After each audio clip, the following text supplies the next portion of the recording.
This is Chris Yao with Main Street Sports Today. Every show, Mo Patton and I welcome friends from all across the sports landscape, from high school coaches and reporters to national, college, and pro sports personalities. You never know who might stop by for a chat. She's on Thinking Out Loud, presented by Regions, and Out of Pocket with Alyssa Lang. It is, in fact, Alyssa Lang. I'm a little nervous. I'm going to lower the bar for guests now. Oh, no. Apologies in advance. It sounds like SEC Commissioner Greg Sankey. You got that radio voice. I do. It's a good sound. Thanks for radio, too. As do we. And then here's the other thing. You guys, you're spot on with the name. Everybody wants to be on Main Street. Everybody wants to be on Main Street. So, And we reach every Main Street in Middle Tennessee, Coach. yeah, that's it. So Perfect. when you are on Main Street and you are moving You gotta love it. like you're moving, I was impressed. I'm glad someone...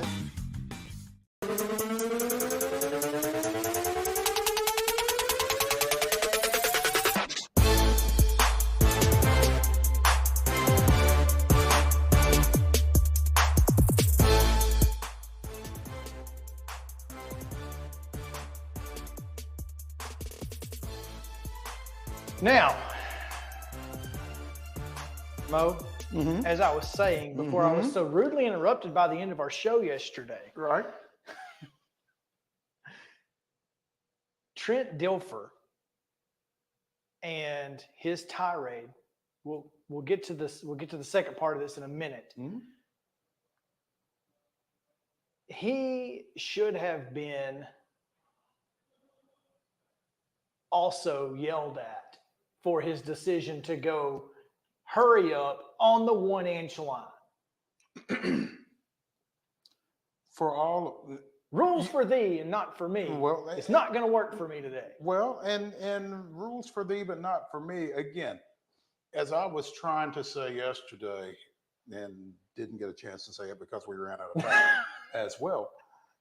You can't tell a bunch of kids that they need to play with poise and not coach with it. And you know, you brought this up yesterday about Nick Saban whipping somebody's butt and that kind of thing. But, you know, it's just hypocritical to me, and I don't like it. Now, I should probably preface that by saying I have my issues with Trent Dilfer, but regardless, you know, you can't lose your mind like that. That's not how you expect your players to play. Set an example. Well, in his post-game press conference, or it may have been early in his press conference yesterday, he did mention that it was over the top. He said it wasn't directed at any one coach. He said all 12 coaches on the headset got the same butt chewing. And he said, but who chewed his? But it was over like the you top. said. Nobody. And hopefully he took some responsibility in film, you know, in film sessions to, you know, for that. I don't know, but I can hope that he did. Yeah. Would also like to say that, you know, obviously they're frustrated right now on the South Side. Trent's frustrated because he thought he had a chance to win a football game on the road against a really good team, and they've struggled, you know, in their first year in the AAC. To be expected, I think. I don't think, based on the people that I interact with on social media, most rational people understand the situation that UAB is in. Mm-hmm. They didn't have a great year in their final year of Conference USA because Bill Clark wasn't there. They moved to a new and Improved. for sure more difficult conference. That's just the facts. And so you have to take into account all of those things. Meanwhile, they've got a really good quarterback. They had a chance. They were in that game with Tulane on the road the entire time. So that's improvement. This week is the Children's Harbor game where they will wear special uniforms and play for those at Children's Hospital, and it's always a unique and fun environment for this one. So hopefully they will be a little less on edge this week and maybe get a win and calm things down on the south side. So, but yeah, I think a little bit of the frustration on top, you get to that point where dadgummit, we had a chance to get within a score and fumbled. And then we get 3 and out. Only the second time we've gone 3 and out all day long that we've held them to a 3 and out. And we have 13 people on the field to catch a punt. Are you kidding me? It's like, I can understand. Now, not to say it was warranted, but I can understand. That said, welcome to the Tuesday edition, Top 5 Tuesday edition of Main Street Sports Today, presented by Mid-Tennessee Bone and Joint. I'm Maurice Patton. That's Chris Yao. And before we could go forward today, we had to finish up yesterday, even though it took us a little past the end of the show. So that was our bad. Next, we still need that clock. Yeah, it's that house cleaning taken care of. What's up? Top 5 Tuesday. What did we come up with? Top 5 worst coaches to win a championship in any sport, national or world, pro or college. It should be interesting since we're kind of doing it on the fly. Yeah, it is going to be interesting, but here we are, and we've got a lot of exciting stuff to get to today. So let's get into it. We've got yesterday's results and today's schedule on the rundown. This is the rundown.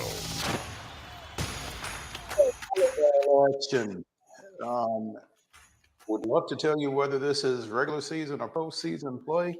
Can't do it. Sorry. Beach defeated Mount Juliet 3-1. It was Cheatham County 3, Stewart County nothing. Donaldson Christian Academy with a 3-0 win over Battleground Academy. Good Pasture defeated Grace Christian of Franklin 3-1. Mount Pleasant defeated Hampshire 3-1. It was Marshall County 3, Giles County 1. Murfreesboro Central with a 3-0 win over Marshall County. Middle Tennessee Christian defeated Friendship Christian 3-0. Summertown swept Perry County 3-0. Providence Christian defeated Davidson Academy 3-0. In girls soccer action on Monday, it was Antioch 5, Overton 3. Good Pasture with a 6-0 win over Greenbrier.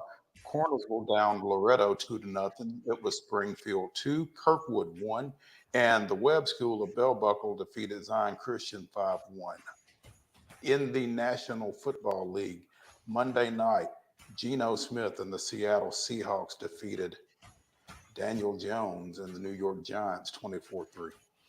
Today's schedule, again, we'd love to tell you if it's regular season or postseason, but can't do it. Can't do it. Volleyball action this afternoon, 4:30. Beach takes on Gallatin. That looks to be postseason play because we don't know where it's at. Zion Christian is hosting Lighthouse Christian of Antioch. That's at 5 today at 5:30. It'll be Trousdale County and Westmoreland. East Nashville's at Valor Collegiate at 6. At 6:30, Coffee County is at Columbia Central. Yes or no? That sounds right. Well, I mean, I know it's right. Oh, yeah, that postseason play, or is postseason play. Right. Yes, that is part of the District 9 AAA tournament. Gotcha. Also, this is probably part of the D2 tournament. Most likely. Middle region. Mm-hmm. D2 Middle Region tournament action. Middle Tennessee Christian and Good Pasture, and DCA is at Providence Christian. Middle Tennessee Christian and Good Pasture probably also at Providence Christian, if I had to guess. And then Rossview takes on Springfield. Girls soccer. Hang on. Okay. Also in that non-AAA volleyball tournament, Shelbyville is at Lawrence County Tullahoma is at Spring Hill, and Franklin County is at Lincoln County. All of those games are at 6 o'clock. Gotcha. All right.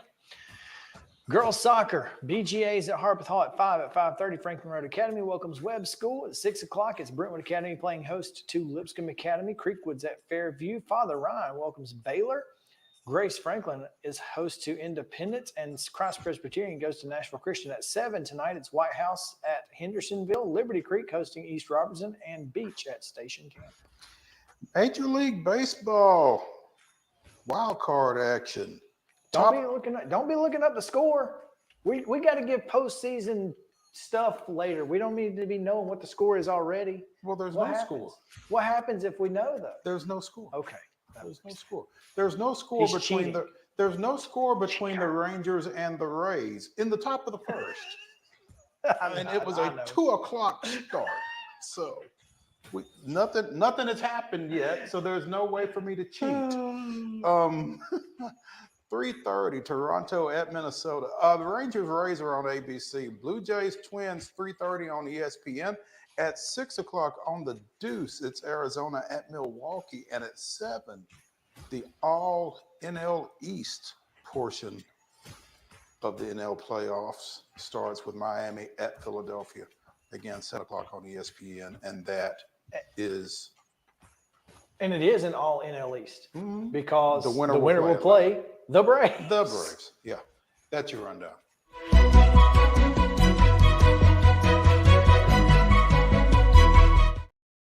Top stories brought to you by our friends at Piggly Wiggly and Neely's Mill Shopping Center in Columbia. Glad to have them on board. Hope that you will go see them for your lunch needs.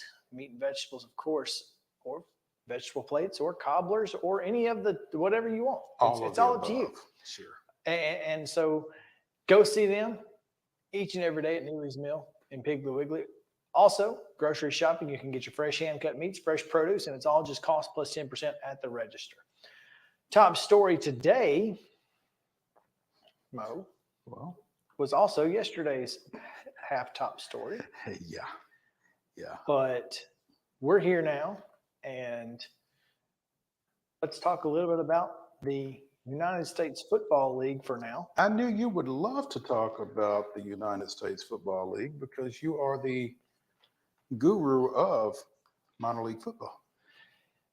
In this room, I don't know how far that extends, but It extends to Finland. So looking forward to this because one, we know that there has been a signing, that a free agent signing has happened. Now, whether or not they're playing for the United States Football League, the National Spring Football League, or something else, we don't know. But They've got contracts. contracts They're going to play for have been somebody. signed. They're going to play for somebody. They're going to get paid by somebody. And that's all that matters. That's it. That's it. And they will be together as they were at Ravenwood High School and at Tennessee State University, because Philadelphia Stars of whatever league they're in have signed former TSU running back Seth Rowland as a free agent coming off a fantastic season in Finland. Bet you didn't know they play football in Finland, did you? I actually did. At one, I mean, the NFL Europe really it left some things over there, and so semi-pro football has been big in Europe for a while since then. Well, Seth went over there and rushed for 1,200 plus yards. That seems good. Yeah, I'm not sure how many games that is, but I mean, regardless, playing with the United Newland Crusaders, he made the Finland first team offense and was named returner of the year. 770 return yards along with that 1,245 rushing yards and 580 receiving yards. So again, he has signed with the Philadelphia Stars, where brother Chris had been a receiver returner, and just recently re-signed as a free agent as well. So again, the Rolling Boys getting ready to wreak some havoc. 12 Again. games, by the way. 12 games. So that's 100 yards a game. You'll take that. You will. Yeah, and it's just, to me, it seems quite appropriate that the brothers will be playing in the city of brotherly love. Well, there you go. I mean, Boom, boom.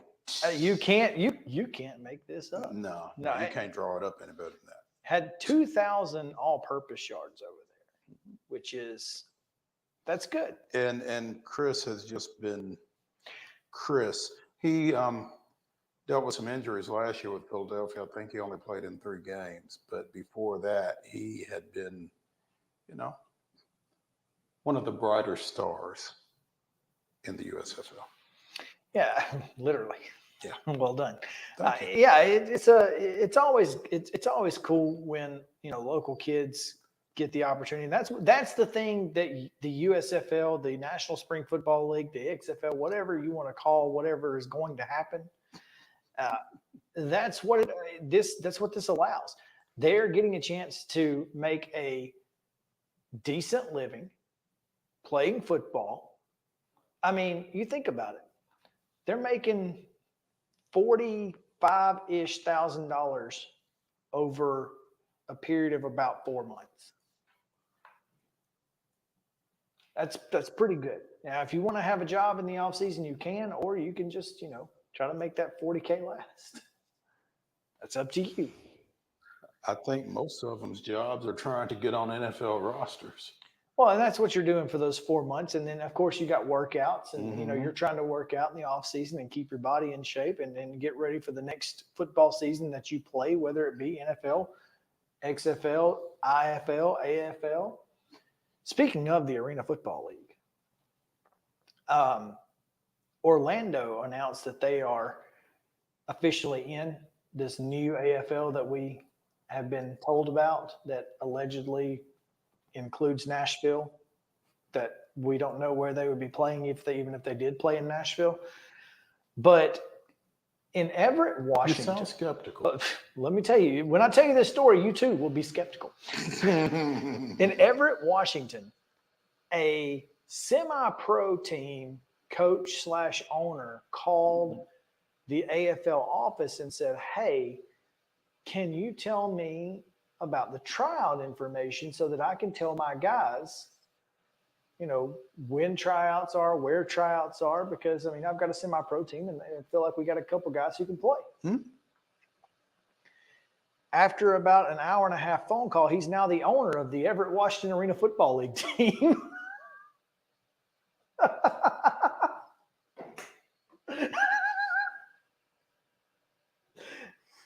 So okay. So it's just that simple, huh? What was the semi-pro team here that was really good for a long time? They were purple. Oh gosh. Oh, I know. You know what I'm talking about. Yeah, outdoor, not indoor. Yeah, there was an outdoor semi-pro team. It was the Nashville. Gosh, what were they? I don't know. I can see them. They were purple and black. They looked like the Ravens. We're liable to get a phone call or a text here at some point. Yeah. But like that's what I expect to happen at this point. I expect that some random semi-pro team owner just shows up is going to be the next owner of the Nashville Arena Football team, whatever it may be. And good luck finding a venue, sir. Yeah. Well, if you'll recall, friend of the show, Joe Campbell, was going to coach the Nashville Fire in an indoor league. Then COVID got them. But they were going to play at the Ag Expo. In Williamson County. So I don't know, man. I don't know. Oh, goodness gracious. So, anyway, look, I don't like making fun of minor league football because I'm a fan of minor league football. But sometimes you just can't help it. Sometimes the jokes write themselves. And that joke wrote itself. Yeah, you got to keep it real, If you don't call out the BS? How can people expect you to be objective when you're saying something's good? Mm-hmm. Now, if something's good, and like the USFL, I think has been a fantastic product. I think it's got a long future ahead of it, and I'll tell you that. And you can believe that, because if I didn't think so, I'd tell you that the USFL doesn't have a very long future ahead of it. Now, maybe this Everett Washington semi-pro team is pretty good. Well, I'm just worried about does this guy have enough money to own an arena football team? Is he going to be able to get dasher boards? Is he going to be able to secure an indoor facility that, Is he going to be able to pay his players? Is he? Ask Antonio Brown. I mean, how? That's the thing. Yeah. The AFL is a single payer, though, so everybody pays into the AFL and then they pay out. Oh, that helps. That's it. So is the USFL. Well, it helps. What it helps with is workman's comp. They headquarter in a place where workman's comp isn't difficult to deal with, and so that's how it works. But anyway, I'm not mad at him. No, business is business. You got to figure it out. Yeah.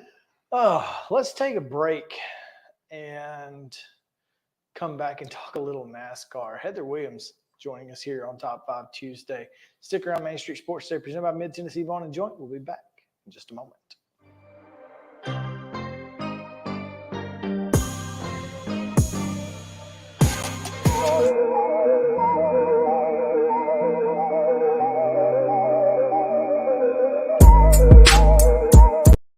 Mid-Tennessee Bone and Joint treats your orthopedic injuries and existing conditions. Our trained physicians will get you back in the game faster. Contact us at 931-381-2663 or www.mtbj.net.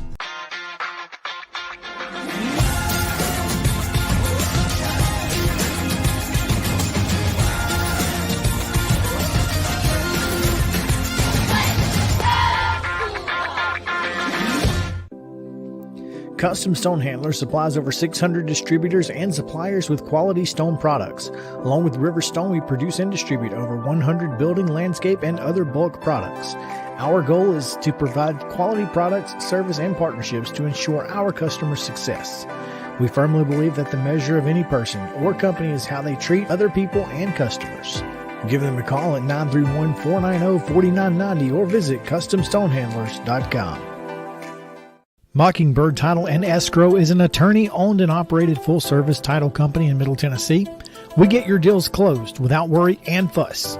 We're a family business that offers the highest level of expertise in our industry when it comes to closing and funding your real estate transactions. And it's a job I really love. I'm passionate about this. I'm enthusiastic about this. I like to think we're pretty well-rounded and can deal with a wide range of needs and a wide range of clients. Call 615-274-8698 today. With Lee Company technology, the best handymen are hands-off. Lee Company techs have been using visual findings and other smart technology tools for years to add transparency and virtually take customers along. You see what we see, whether we're in a crawl space or on a roof. With Lee Company, technology helps us help you, no matter what's happening in the world or at your house. Piggly Wiggly, located in Neely's Mill Shopping Center, is Columbia's locally owned and operated Cost Plus 10 grocery store dedicated to serving the community with low prices and smiling faces. Piggly Wiggly offers fresh, hand-cut meats daily, as well as daily hot plate lunches from their deli counter. You're certain to see smiling faces and a helping hand when you're here at Piggly Wiggly. Come by and check out our fresh produce, high-quality meats, and more. Down home, down the street, we'll see you at the Pig. Mid-Tennessee Bone and Joint has been the official sports medicine provider for Murray County Schools for more than 40 years. We specialize in orthopedic service, and our Ortho Quick Walk-In Clinic lets you bypass the ER. Visit us online at www.mtbj.net.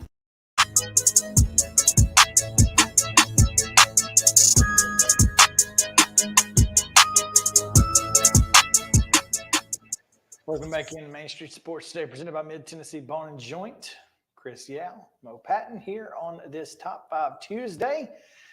It is Tuesday, which typically, Mo, means that we would be talking to Chip Walters. It does, typically. Today, however, This is not a typical week.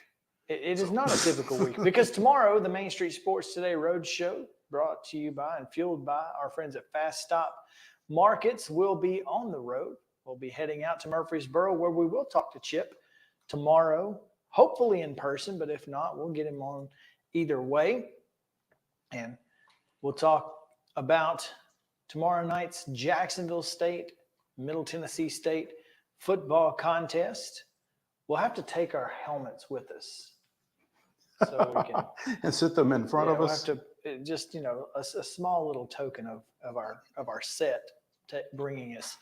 But it's going to be a lot of fun. So we'll talk to Chip tomorrow, which means that we won't be talking to Heather Williams because there's a lot of things going on tomorrow that it's just going to make it more difficult. But we wanted to make sure that we did talk to Heather. Because, I mean, how would we get through a week without talking to Heather? We can't get through a week without talking to Heather. And so we've tried. It did not go so well. It didn't. It did not. So here we are. Heather, what's up? Hey guys, I'll be disappointed tomorrow if you take those helmets on the road and are not wearing them.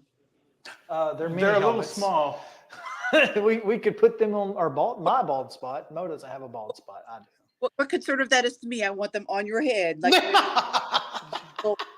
little. She does not. There you go, like that. Yeah. Her off to the side. Oh, that's good. Yes, we'll put a little a clip in our hair that I don't have.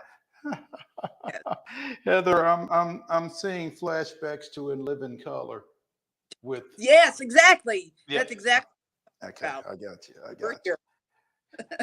Heather, tell us about Talladega. It was typical Talladega, right? I mean, chaos throughout. A guy who's good at track finds his way to the front, finds a way to get a win. And they all wrecked at the start finish line coming to the checker. That's pretty much Talladega in a nutshell, isn't it? I mean, every year it feels like. Oh, that's it. I mean, especially in the playoffs.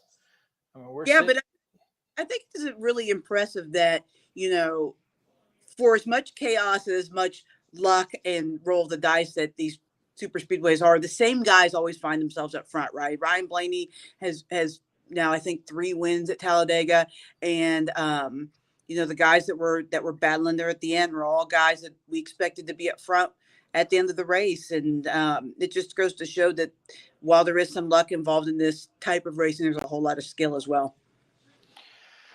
Yeah, I was following it, not on purpose, but Sunday, as I was grocery shopping, I just so happened to be consistently behind someone wearing a Ryan Blaney shirt. And I was like, oh, I wonder if that's a sign for today. And in fact, it was. So there you go.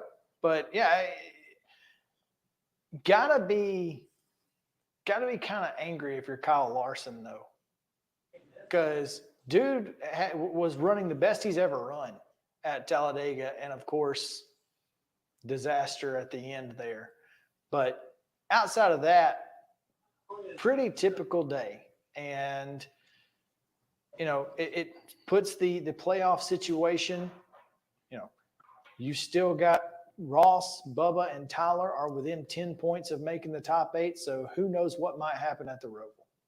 Yeah, I mean, I think it sets up for a really fascinating Roval, right? Because the 2 guys that have won the races are obviously locked in. I think Denny Hamlin is like plus 50 or something like that. So he's in pretty good shape. I think Kyle Busch, in the situation he's at, minus 26, almost has to win. He doesn't have to win, but with just so many guys in between him and the cutoff, I think he almost has to win. But then any of the rest of the guys can make it, right, on points and depending on what happens. And, you look at a guy like Bubba, who's not typically been a good road course racer, but when he's needed to race well at the road courses this year, he's dug down deep, different gear, for lack of a better term. there at the road courses and has been able to get it done. And he doesn't have to win. Like he and Booty, now that they have the stage breaks and everything, they can play some strategy a little bit here and, get stage points and run in the top 10 and probably still advance. So I think it's going to be fascinating for all the drivers involved just because there are so many drivers that are still alive at this point.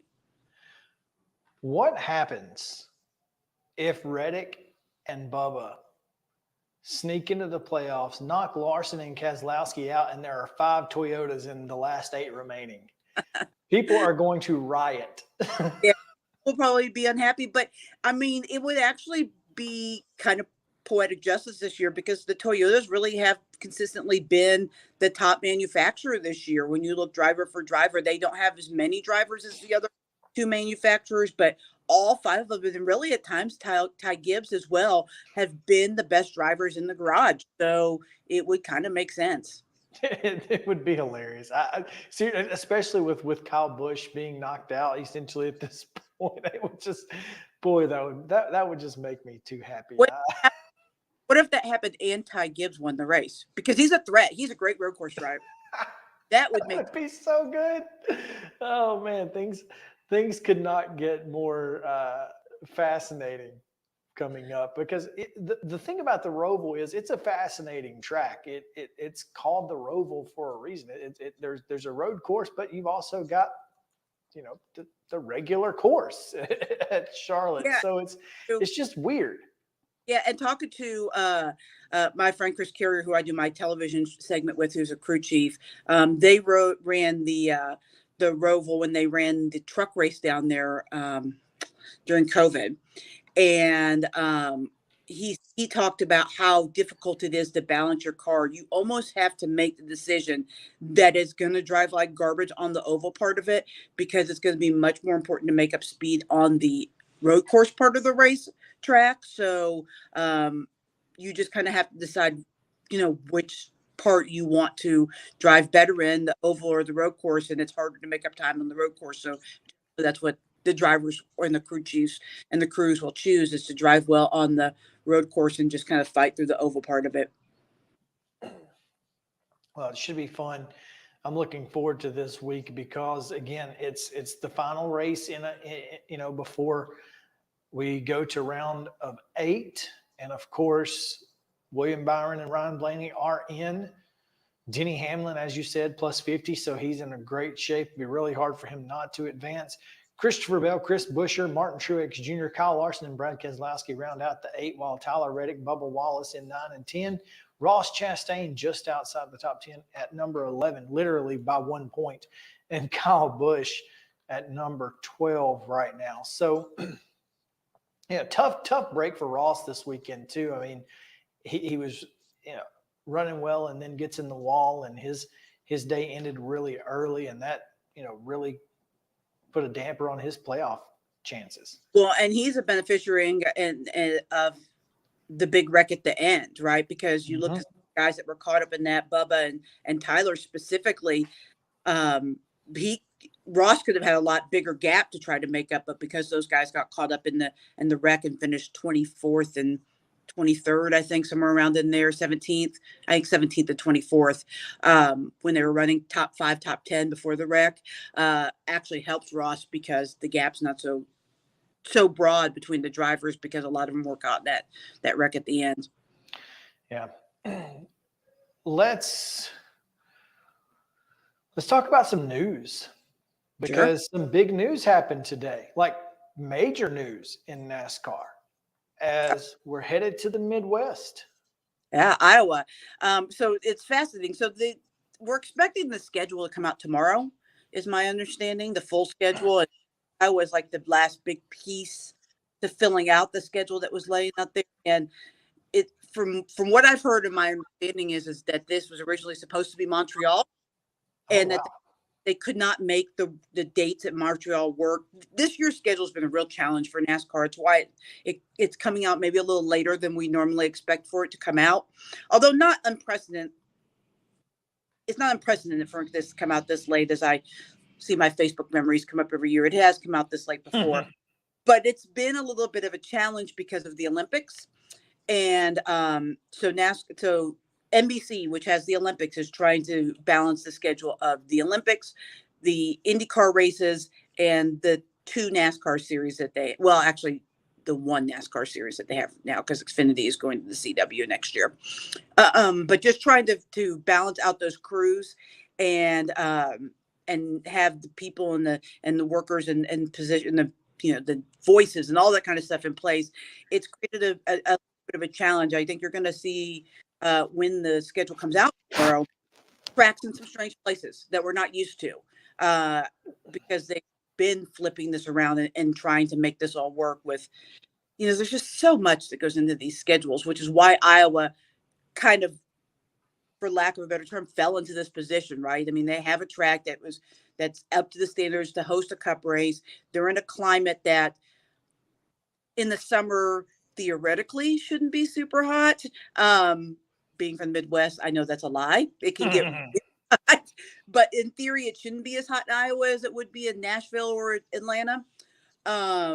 So they just kind of were right there at the right place at the right time to fill this hole on the schedule. But I think the schedule is going to look really different than it has in the past as far as track positions on the schedule and where they are fall. There's a real possibility, from what I've seen, that Daytona may not be the regular season finale because of the break that they're going to have to take for the Olympics, and that Darlington may not be in the playoffs. So just a few things that may or may not happen because it's, like I said, it's been a challenge for them to get this all sorted out. The Olympics. That's kind of frustrating. Well, see, because when it was who wants to see run in circles? Yeah, much rather watch people drive in circles, right? Yeah, there we go. Well, what you're going to see too is the network space too, because the last time at the Olympics was the first time they'd ever put, under this new package, not the first time ever, but under this new NBC package, that they had put races on USA Network. It was the first time that they dabbled into putting the races there, because when the Olympics are going on, there are sports on MSNBC and CNBC and all these networks that normally wouldn't have sports, all of a sudden have sports on them because there's just not enough inventory on the main channels, and especially now that NBC does not have NBCSN anymore. It's become a real challenge to get this all puzzled together. Well, it's interesting. Iowa will certainly be a unique venue for the Cup race, but I mean they've held plenty of truck and Xfinity series stuff, and this is it's not a new place necessarily for a lot of these drivers. I mean, you go back and look at the winners. The history of winners at this place, you're talking about, Austin Dillon, Ty Dillon, Chase Elliott's won there. I mean, guys know what to expect at Iowa. It's just, it's new for the Cup, and that's exciting for Iowa. Iowa, congratulations to them, right? And motorsports fans, right? Because the car race there does phenomenally well. And I think this is a little bit of a test balloon for Iowa, right? Because they have been clamoring for years for a race, much like Kentucky. But much like Kentucky, if it doesn't work out, don't expect it to stay there, right? I mean, Iowa, they're race fans. Now that you've got the race, they've got to really show out to keep the race. Because I don't know that NASCAR really wanted to go there. I think, like I said, that they were just the beneficiaries of the Montreal thing not working out. And I think NASCAR still wants to go to Montreal because they want international races. Of course. Well, the only other thing of excitement that happened in NASCAR this week, we had a gas can bust and go up in flames. That was fun.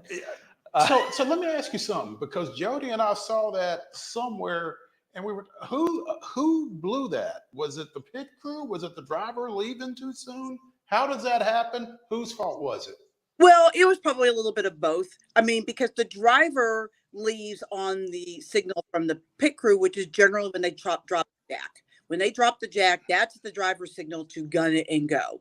So the jack probably dropped early, but also you're also waiting for the crew chief to say go. Like, I haven't seen the and that's probably my fault for not looking into this more, but I haven't seen the from Ty, so I don't know exactly who was at fault, but probably a little bit of both, because you practice those things on when to leave and when to go, and just a millisecond of somebody messing it up causes something crazy like that. That was bizarre. Well, even for NASCAR, that was bizarre. Yeah, I mean, the fact that it caught fire like that is wild. I mean, I've seen fires on pit road before. I've seen gas cans certainly leave pit road before, but I've never seen that combination like that. It was crazy. Yeah, that was nuts. But it makes for great television as long as nobody gets hurt. And it doesn't appear anyone was injured in this accident. Thank goodness. So they got it all extinguished and everything. But boy, that was wild. This is like, now that's a fire. I was gonna say, it reminds me of that lady. Dear Lord Jesus, it's a fire. There you go. Ain't nobody got time for that. No. And Ty Dillon certainly didn't have time to be losing seconds due to a penalty. Yeah, that was crazy. Oh man, Heather, looking forward to this week as again the Roval is exciting. It's fun, and it's the end of a playoff round. So we hope that next week is just as fun. So yeah, and I'll be in Charlotte for the race, so have some firsthand accounts of everything that goes down. Well, are you going to be doing any work for PRN this time around? Not this time around. With that being Charlotte, I mean, most of their guys live there, so it'll be the great cast that's normally there in Charlotte. But there will be some stuff in the future, probably next season, because there aren't really any after Charlotte. There aren't really any PR. I guess Vegas, but there aren't. That's it for their tracks the rest of the year. Well, we look forward to hearing those firsthand accounts next week on Wednesday, hopefully. But we appreciate it, and we look forward to seeing you then. And have a great rest of your week. Yeah, thanks, guys. Thanks, Heather. We'll take a break. When we come back, Major League Baseball. We'll talk about Ronald Acuna Jr. and his big 2023, as well as Major League Baseball postseason. Right after this, Main Street Sports Today returns after these breaks.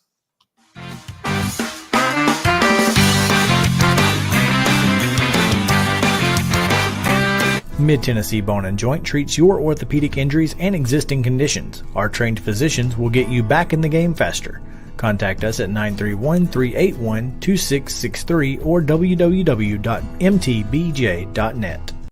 With Lee Company technology, the best handymen are hands-off.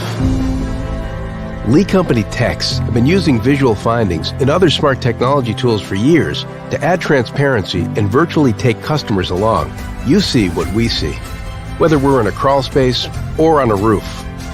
With Lee Company, technology helps us help you, no matter what's happening in the world or at your house. Jones & Lang Sporting Goods here in Columbia has been outfitting teams, officials, and anybody else from T-ball to college for 50 plus years. Be sure and check them out at 931-388-8060 or online at jonesandlang.com. Jones & Lang Sporting Goods, the look of a winner. Zion Christian Academy, zioneagles.org or 931-388-5731. You can schedule your appointment. Go tour their campus. It is beautiful over there, and you're definitely going to want to see it. Again, it's zioneagles.org. Give them a call, 931-388-5731, and schedule your tour today. Mockingbird Title and Escrow is an attorney-owned and operated full-service title company in Middle Tennessee. We get your deals closed without worry and fuss. We're a family business that offers the highest level of expertise in our industry when it comes to closing and funding your real estate transactions. And it's a job I really love. I'm passionate about this. I'm enthusiastic about this. I like to think we're pretty well rounded and can deal with a wide range of needs and a wide range of clients. Call 615-274-8698 today. Mid-Tennessee Bone & Joint has been the official sports medicine provider for Murray County Schools for more than 40 years. We specialize in orthopedic service, and our Ortho Quick Walk-In Clinic lets you bypass the ER. Visit us online at www.mtbj.net.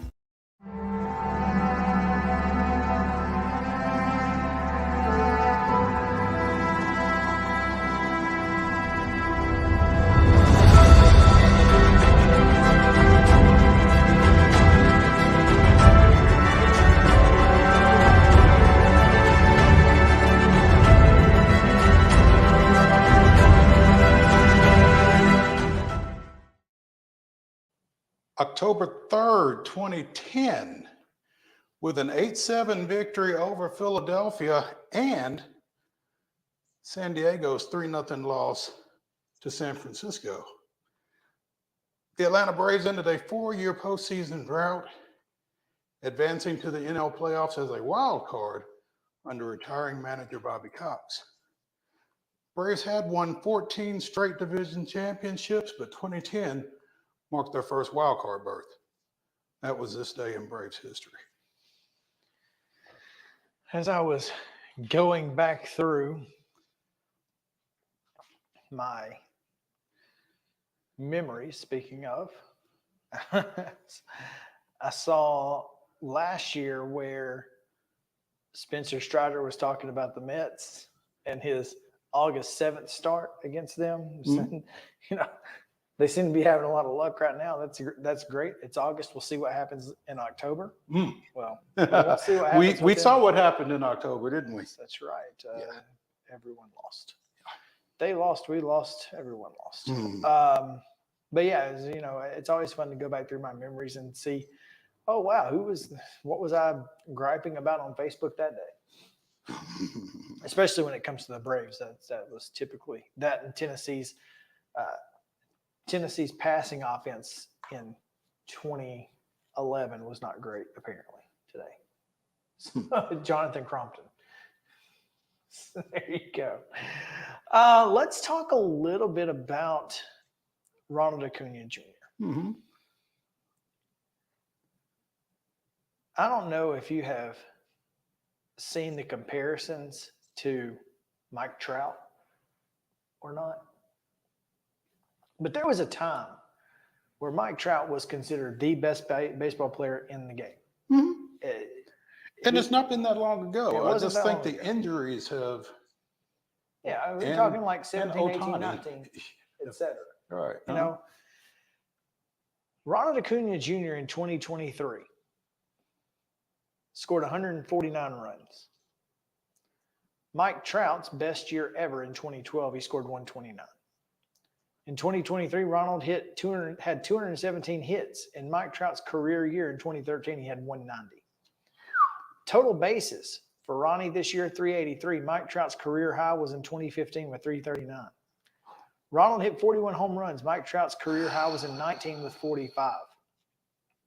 And Mike Trout's career stolen base high was 49 in 2012. Of course, Ronald had 73 this year. So, I'm just saying that if Mike Trout was the best player in the world, then what is Ronald Acuna Jr.? Then Ronald Acuna Jr. is the 2023 MVP, if nothing less, if nothing more. If nothing more, he is at least the 2023 MVP. And obviously, Shohei Ohtani was injured. Mm-hmm. But even if he weren't,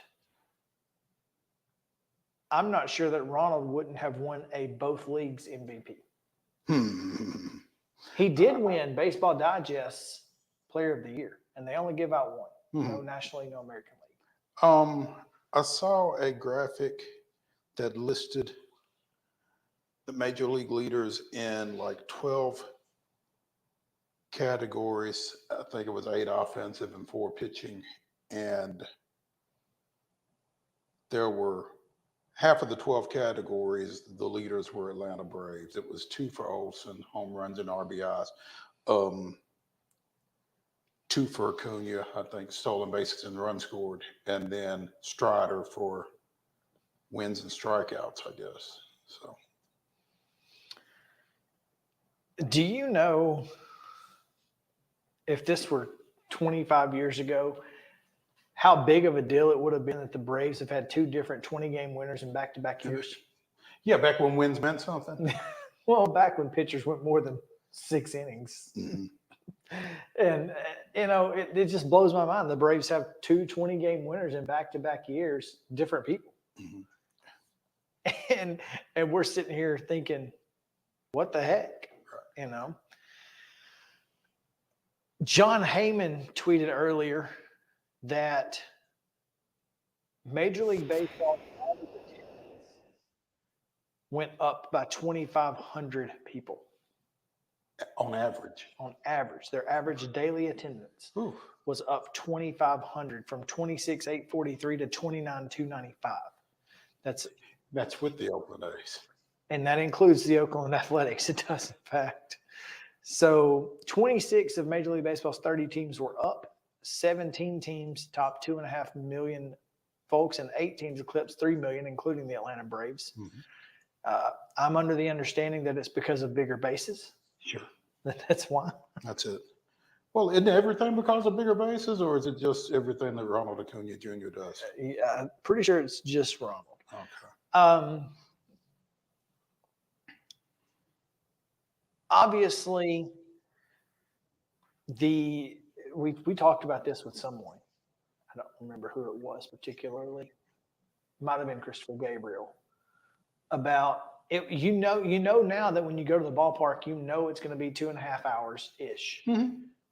And when I go to a movie, 2.5 hours is about the length of time I can sit there. If I go to any entertainment event. Well, you've got a short attention span. Well, I mean, I don't mind baseball. I can go to any baseball game, no matter how long it's going to take. But I'm saying that's for most entertainment, that's about the length of time you expect to spend at an entertainment event. That being said, and I did not go to a Major League Baseball game this year. What? It's the first year that I've not been to Atlanta in a while. That's okay. We went to 2, so we went. But so you tell me, did you feel like you were rushed more so than you had in the past? Like you had to rush to the bathroom, or you had to rush to go to the concession stand, or you had to rush to park, or anything like that? No, I didn't feel rushed necessarily. It kind of felt like, is that it? That went by fast. Yeah. I mean, and not necessarily in a bad way, but it's like, oh crap. Yeah, it's like we were in and out quicker than I would have anticipated. Sure. I guess. Because you're expecting, 3 hours and 15 minutes. Yeah, and now it's 2 hours and 40 minutes. I didn't have an issue with 3:15. I mean, when you drive 4 hours to get there. I think that makes a difference too for a lot of folks. I mean, if you live in the Battery, yeah, then you might be trying to get on to the next thing maybe. But when it's a trip, when it's a weekend trip, I mean, we went on a Saturday and a Sunday. When it's a weekend trip, you're not necessarily trying to move on. It's a destination, so. Yeah. And maybe that makes a difference too. But I thought that was interesting. When you're talking about as much as you pay for food and drinks and that sort of thing, and then it's just kind of over. Yeah. That's interesting. So, all right. We've got playoffs happening. Now, you accuse me of cheating during the rundown, which tells me that you had something in the way of some sort of predictions. Yeah, I think we need to go through and decide, Chris, who's going to win this thing. My predictions have not been great this fall, and you're asking me to make more. I'm asking you to make more, but I need you to understand something. I need you to understand that your predictions have not been great this fall, nor have mine. Keep that in mind. I don't care about yours. Keep that in mind. Uh-huh. Now, we start in the American League. The Twins, the 3rd seed and division winner. Let me preface this by telling you, and I said this on the show a few weeks ago. You're a Braves fan. And it bears repeating. Yeah, I have become a Braves fan, not a Major League Baseball fan. And I feel a little bad about it. But when you've got as much going on as we do, it's tough to pay attention to 30 teams. It really is. It's tough to pay attention to 10. Yeah. So now, there's my caveat. Twins and Blue Jays. Twins and Blue which is the Braves I Hate You Bowl. Mm-hmm.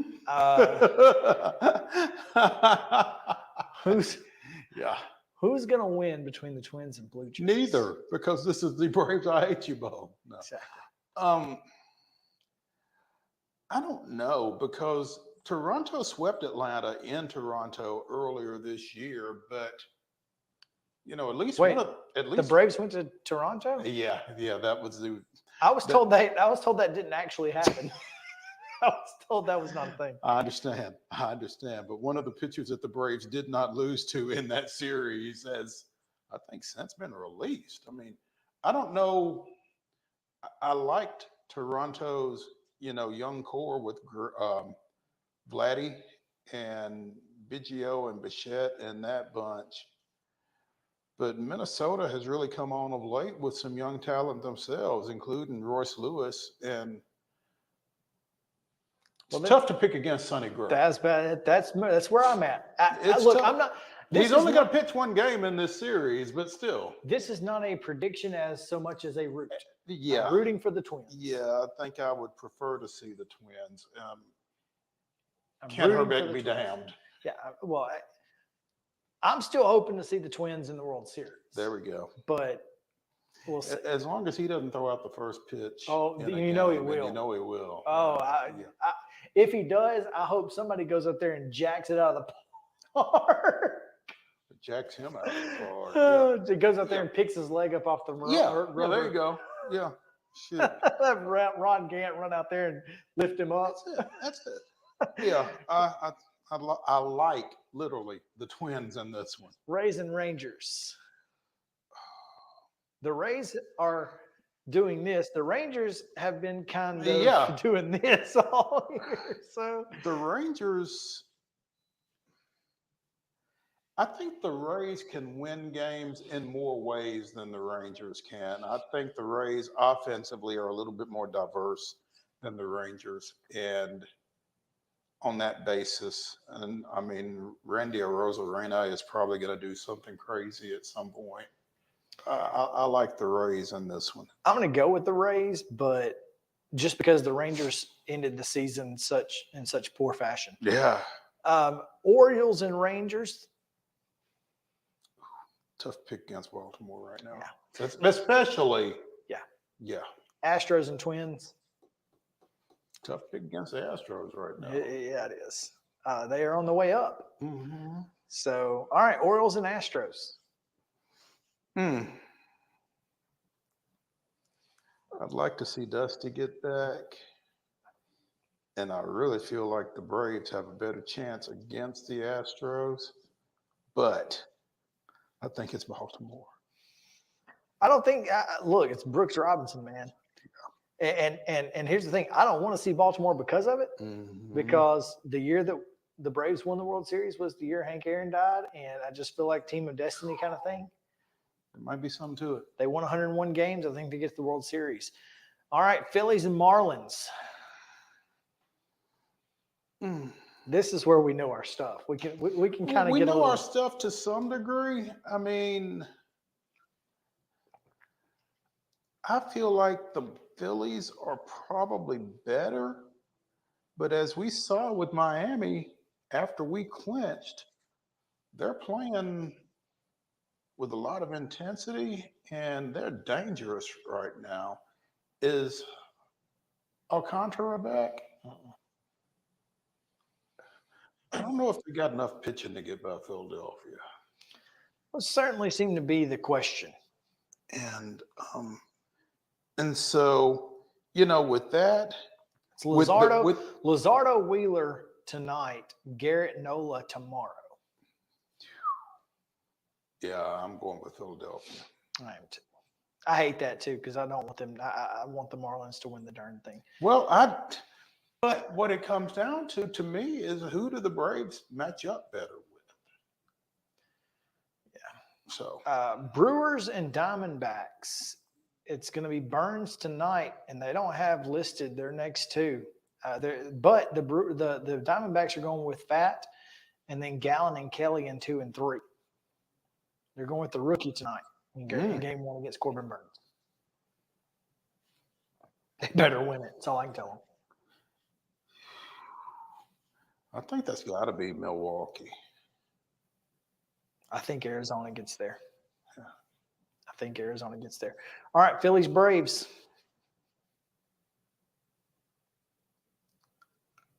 I think the Braves want this matchup. Little, yeah, I agree. And I think, as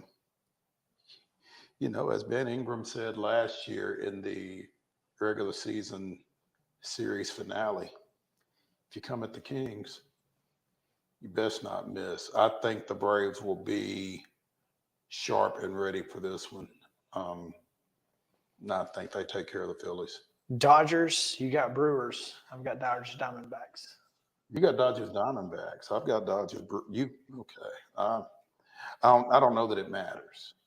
I don't either. I think it's the Dodgers and Braves in the NLCS. Yeah. Then what? Then I think if the Braves have all of their pitching, I think it's a Braves. big if. It is a big if. We know the Dodgers won't. Right. One particular. So, yeah, I think it's Braves, Orioles in the World Series, and I'm going to go with the Orioles, team of destiny. Wouldn't that be something for Baltimore?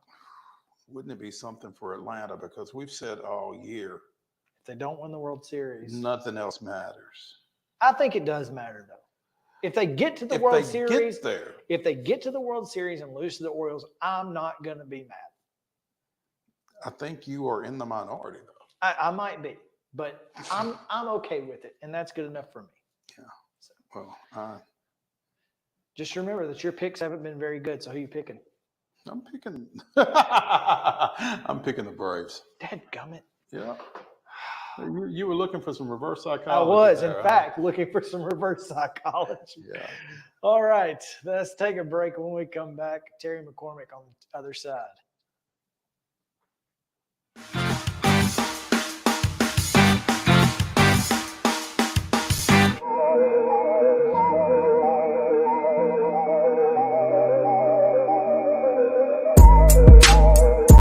He shoots, and he scores!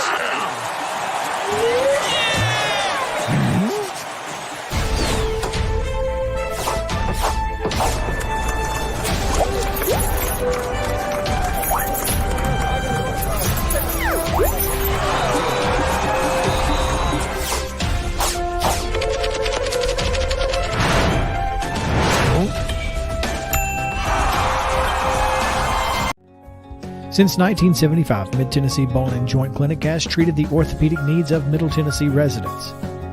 The trained physicians provide surgical options and minimally invasive options to treat all orthopedic needs. The walk-in clinic, OrthoQuick, helps you bypass the ER while treating sports injuries and acute needs Monday through Saturday. Visit MTBJ online at mtbj.net or on social media at Mid-Tennessee Bone Joint Clinic.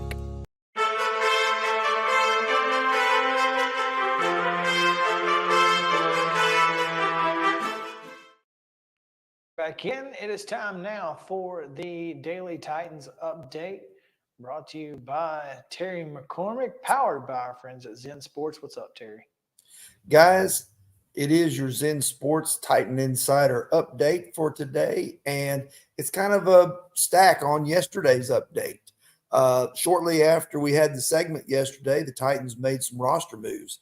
They designated Kyle Phillips for return from IR, and in the process, they also waived Mason Kinsey from the active roster, meaning that if Kinsey clears waivers, he'll likely go back to the practice squad, and that means that despite him averaging 12.5 yards per punt return, Titans are going to go with Kyle Phillips in that role now that he's healthy. The other thing, they also released Xavier Newman, and if he clears waivers, which he probably will, they'll go and probably add him back to the practice squad as well. And that presumably clears up a spot on the roster for Nicholas Petit Ferrer to return and be restored to the 53-man roster. So both those really, Terry, are kind of positive moves for the Titans. Is that right? that fair? Kind of positive, yeah, because you're getting guys back that you expected to be core contributors this year and to, play valuable roles. Petit Ferrer, I don't think he's going to be a starter right away, and this is why I say that. Mike Vrabel was very complimentary of the way that Chris Hubbard has manned the right tackle spot through these first 4 weeks, and he's been pretty solid for a guy who hadn't played a lot of football the last couple of years. So he may hang on to that one for a while, leaving NFP to kind of work his way back and earn his spot back somewhere, either at right tackle or maybe somewhere else if Andre Dillard continues to struggle.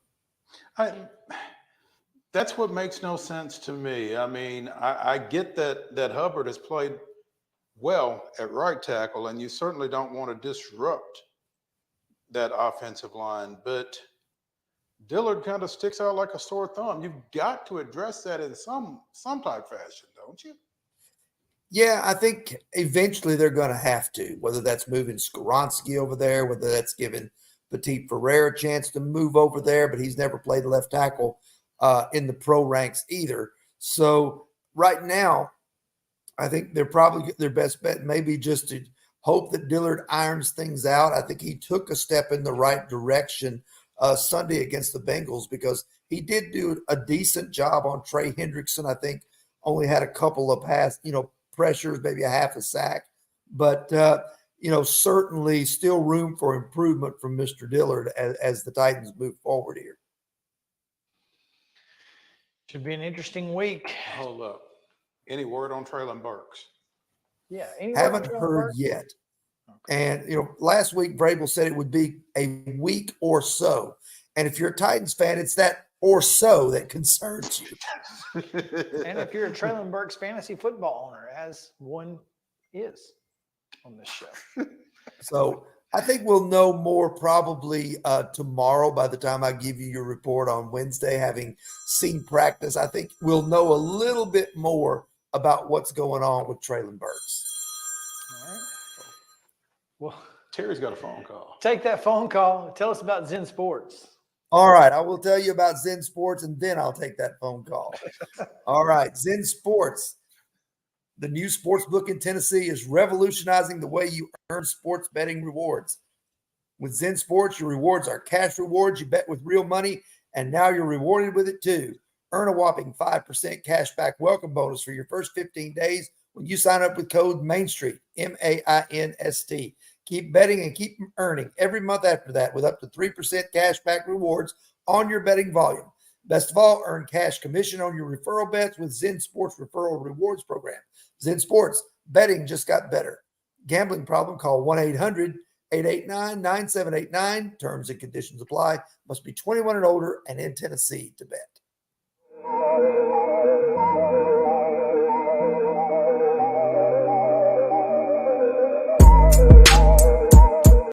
I'm serious right now. They have a dragon here. I saw it. But no, they don't. There's no such thing as dragons. I swear, I saw it. It had huge claws. Get out of here. It had eyes as big as the moon. Come on, I'll show you. Wait up.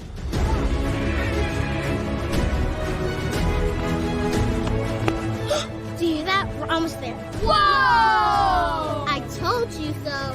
That is a dragon. This is Chris Yao with Main Street Sports Today. Every show, Mo Patton and I welcome friends from all across the sports landscape, from high school coaches and reporters to national, college, and pro sports personalities. You never know who might stop by for a chat. She's on Thinking Out Loud, presented by Regions, and Out of Pocket with Alyssa Lang. It is, in fact, Alyssa Lang. I'm a little nervous. I'm going to lower the bar for guests now. Oh, no. Apologies in advance. It sounds like SEC Commissioner Greg Sankey. Got that radio voice. I do. It's a good sounding Thanks for radio too. As do we. And then here's the other thing. You guys, you're spot on with the name. Everybody wants to be on Main Street. Everybody wants to be on Main Street. So, and we reach every Main Street in Middle Tennessee, Coach. Yeah, that's it. So Perfect. when you're on Main Street and you are moving, you gotta love it. Like you're moving. I was impressed. I'm glad someone.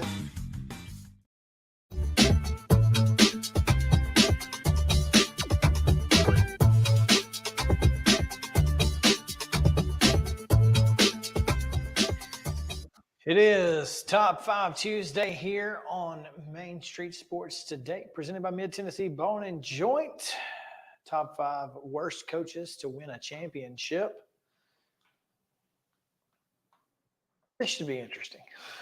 And we'll get to that here in just a few minutes. But right now, we're going to talk a little bit about the Associated Press Top 25 poll, as only 2 teams who won this week moved down in the polls. Only 2 teams that won this week moved down in the polls. That's correct. That would be Southern California and the University of Tennessee.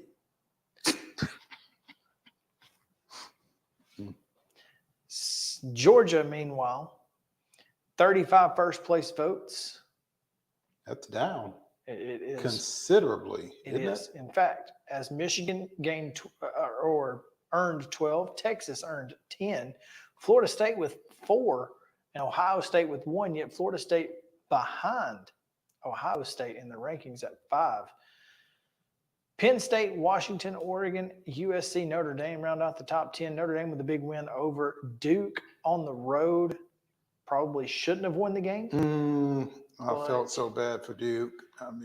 But Duke was not overly punished. Only went down 2 spots.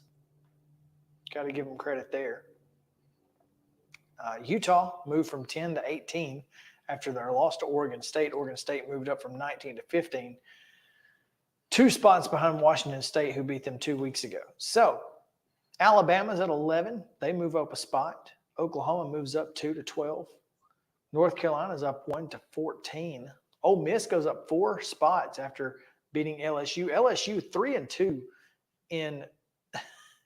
on the year, and still ranked 23rd in the country. The only 2-loss team in the top 25. Yeah. With 2 undefeated teams behind them. Meanwhile, Maryland, undefeated, not on the list. Just saying. How about Kentucky and Louisville both in the top 25? How about Louisville?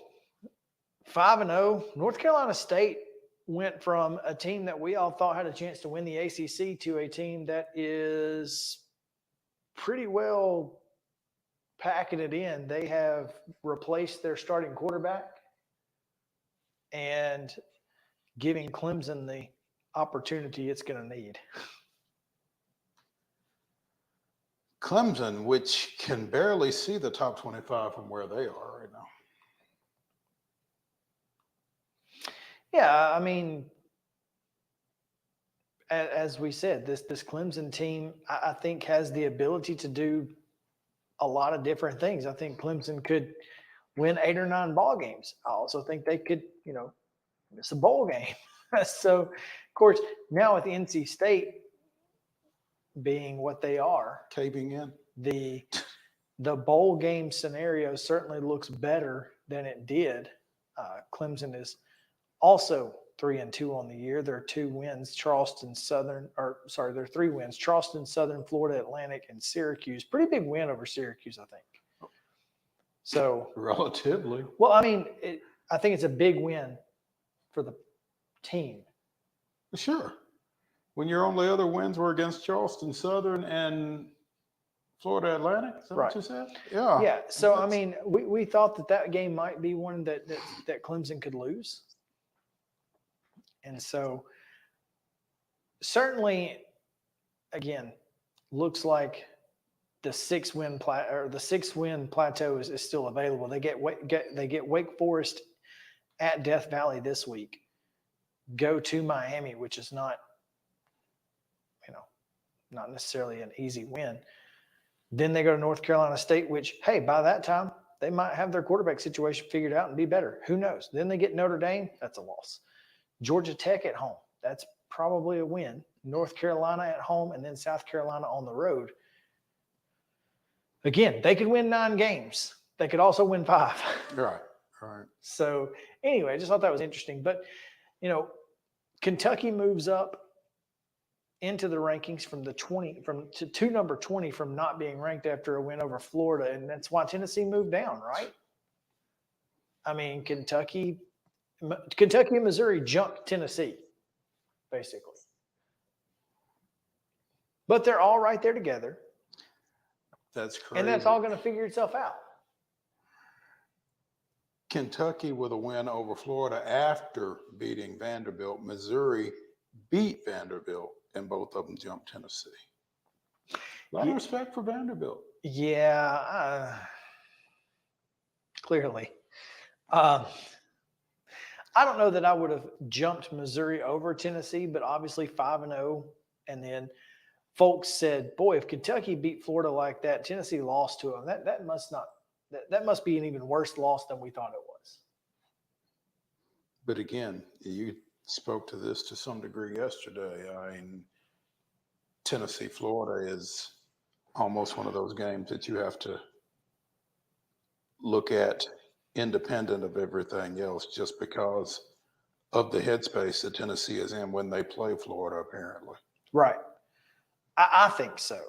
Now, and it's tough to argue. It is.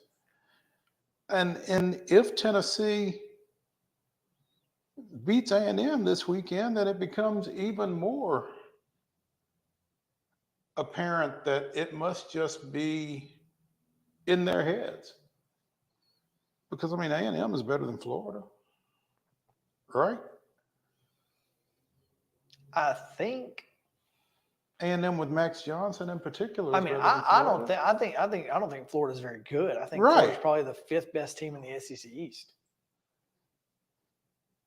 And I think they're, Missouri and South Carolina are fighting for the other spot. I'm sorry, Missouri, South Carolina, and Florida are kind of in that 4, 5, 6 range to me. Which, I mean, again, just makes it harder and harder to explain. 29-16? Yeah. So now, Missouri and LSU this week at Missouri. Tigers, baby. Kentucky goes to Georgia. Oh, by the way, Notre Dame is at Louisville. Some top 25 Oklahoma, matchups. Texas.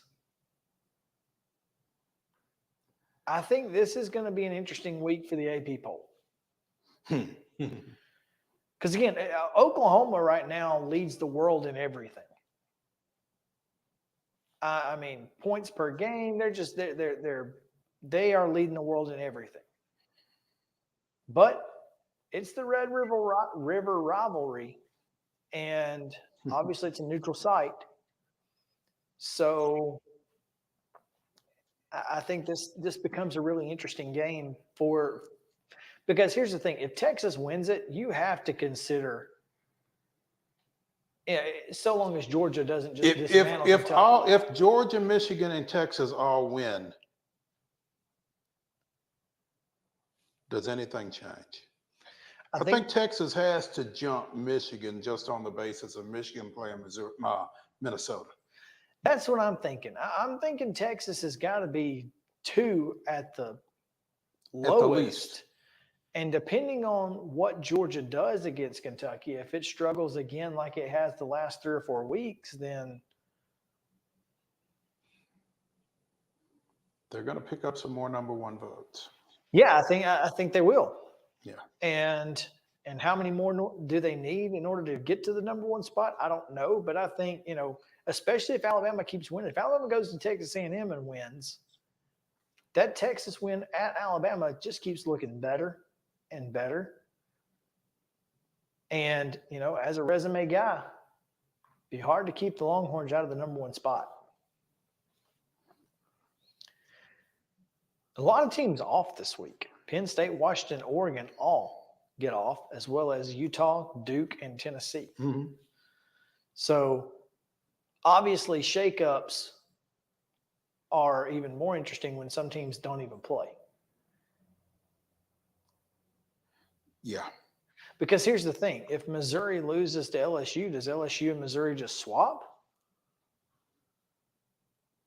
No, probably not. Or does LSU move up to like 19 or something for beating the number 21 team in the country? LSU moves up. Missouri goes out? No, because there's an anti-Tennessee. Sure. So Missouri won't drop below Tennessee with a loss. Interesting. I don't think. I mean, that's possible. Shoot, if enough people win, Tennessee might fall out. Despite being off. Yeah. We've not talked about this, but Fresno State and Jeff Tedford are taking on Wyoming this week. Wyoming, whose only loss is to Texas. And who beat Texas Tech in Lubbock. This might be the New Year's Six Bowl winner goes. The New Year's Six Bowl play-in game. I mean, and number 24, Fresno State looking mighty good. Wyoming not getting votes. Yeah. That's interesting. I don't know. Just the AP poll this week, I think, Is Fresno the only group of G5 team in the top 25? It is. Wow. The next one is Tulane. Then Air Force. I think, putting my thoughts about the process aside, this is a pretty good top 25. I think when you look at it as a whole, you say, okay, Georgia, Michigan, Texas, Ohio State, Florida State, they're the top 5 teams in the country. Penn State's probably right there. Washington. I think the top 10 is probably perfect. Mm-hmm. I think Oklahoma's better than Alabama, or at least to this point have played better. But I think the top 10 is about right. I mean, you can't fault Notre Dame for a last-second loss to the number 4 team in the country. You can't, just say, well, they've got a loss, so they're clearly not a top 10 team. That's frustrating to me. So I feel like this is a pretty good top 25. I think the voters did a good job this week.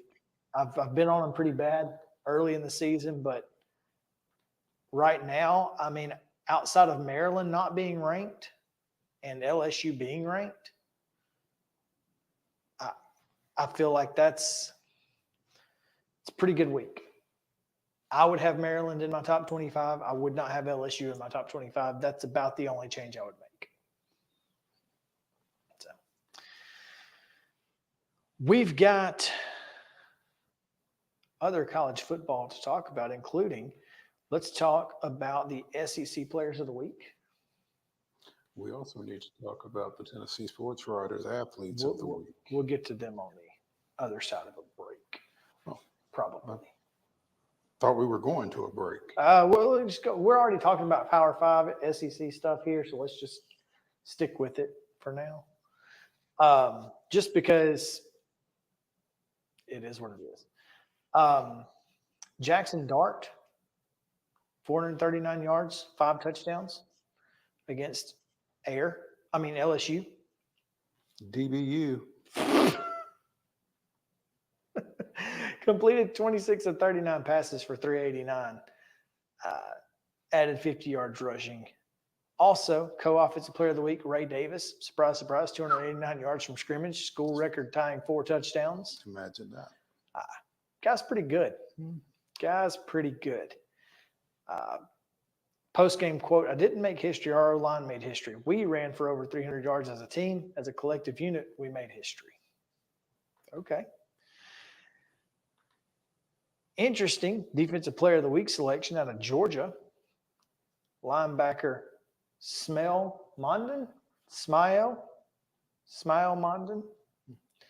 11 tackles against Auburn, including a sack, 2 tackles for loss in their win over Auburn. Helped the defense hold the Tigers 2 for 12 on third down, which I don't even know if I mentioned this yesterday, but Tennessee held South Carolina to 2 of 12, I think, on third down. That's pretty big. Special teams player of the week, Anais Smith. obviously was expected to have a great year last year. Was supposed to be at SEC Media Days, ended up not being. This is not surprising that he would be, one of the best special teams players in the country. Not at all. He returned 3 punts for 131 yards, 82 of those coming on a punt return for a touchdown against Arkansas. He obviously, he actually got hurt in last year's Arkansas game. So obviously he kind of had some, I guess, a chip on his shoulder for that one. Had 4 catches for 71 yards, by the way, as well. Jeremy Flax was the offensive lineman of the week for Kentucky. And defensive lineman of the week, James Pierce, the University of Tennessee. 2 sacks. 2 sacks, 2 tackles for loss. 2 of the team's 6 sacks. There we go. His second multi-sack game of the year. Has 5 for the season, which is second in the conference. And was the guy who hurried Rattler on the pick 6 before halftime. You'll take that. Freshman of the week, Caleb Downs. Freshman safety, had 13 tackles, 5 solo for Alabama.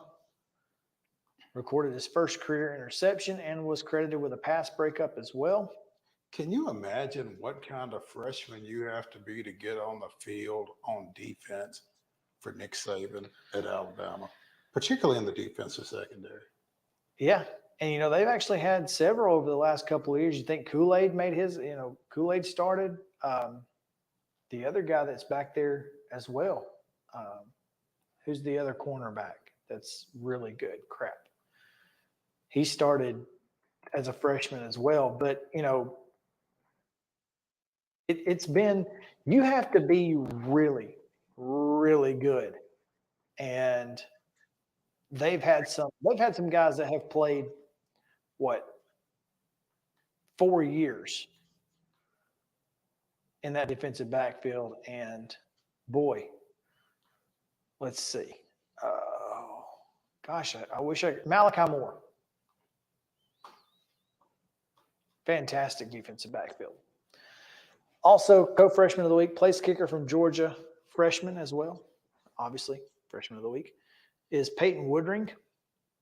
Was a perfect 2 for 2 on field goals, 3 for 3 on PATs, which is huge because Georgia won 27-20. They needed every point he gave them. So. All right, let's take a break. When we come back, Tennessee Sports Writers Association Players of the Week and more after this on Main Street Sports Today, presented by Mid-Tennessee Bone and Joint. Stick around.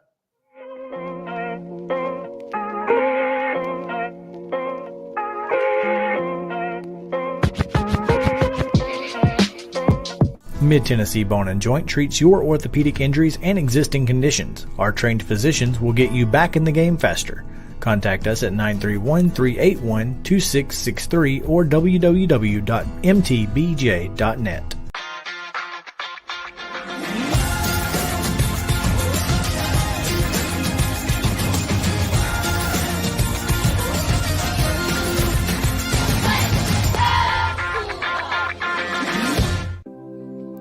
Custom Stone Handler supplies over 600 distributors and suppliers with quality stone products. Along with River Stone, we produce and distribute over 100 building, landscape, and other bulk products.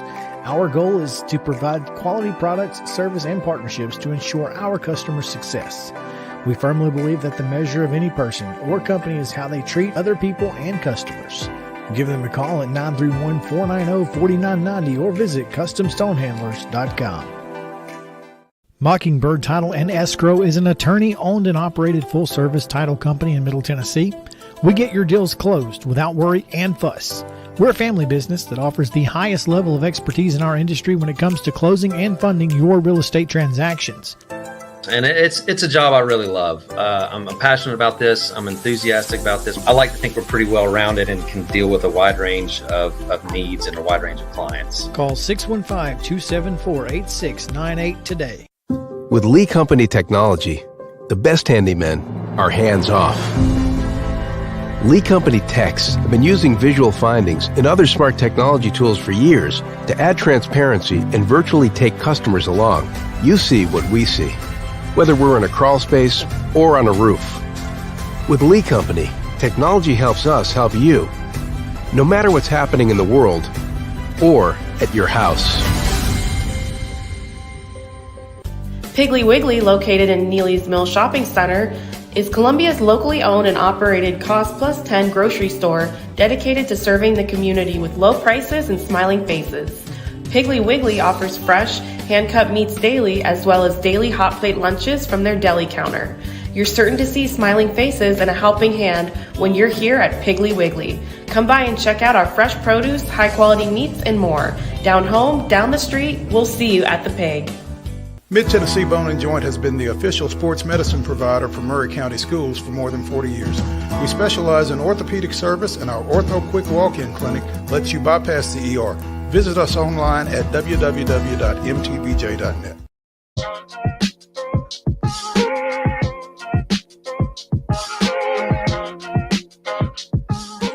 Welcome back in Main Street Sports Today, presented by Mid-Tennessee Bone and Joint. Chris Yao, Mo Patton. It's Tuesday, Top 5 Tuesday, coming your way here in just a moment. But right now, we're going to tell you about some of the best performances in the state of Tennessee, as the College Players of the Week were announced earlier today by the Tennessee Sports Writers Association.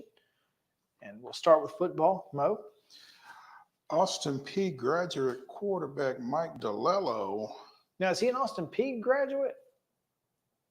He is not an Austin Peay graduate. He is classified middle graduate. As a graduate. Yes. Graduated from middle, transferred to Austin Peay. This should probably say graduate transfer. Gotcha. Because instead of senior quarterback, or that's why they're calling it graduate. I was just curious. I couldn't remember if he was a graduate transfer or not. He's a graduate transfer. Okay. Yes. Threw for 244 yards and 3 touchdowns in the first quarter of Austin Peay's 52-10 win over Lindenwood. Jeez. Touchdowns of 42, 46, and 46 yards in the first 6 minutes. Also rushed for a 12-yard score to close the opening quarter. That's insane. Austin Peay put up 690 offensive yards in the 42-point win. So that is ridiculous. Yeah. I don't know what his final numbers were, but I mean, 244 and 3 touchdowns with 1 rushing in the first quarter pretty well tells you everything you need to know. Defensively, Sewanee defensive lineman Quinn Johnson, also a graduate transfer. 8 tackles with 5.5 sacks. Jesus, what? I think he was playing against Andre Dillard. In Sewanee's 20-19 win at Hendricks. 8 tackles, 5.5 sacks, also a fumble forced that teammate Connor Manus picked up for a 20-yard scoop and score. So, Austin Peay's Mike DeLello, University of the South's Quinn Johnson, your offensive and defensive football players of the week for the TSWA. Men's soccer, staying up on the mountain, Sewanee junior forward Tyler Kazi picked up his first hat trick with 3 goals in a 6-3 win over Piedmont. 9 total shots, 4 on goal, 3 goals.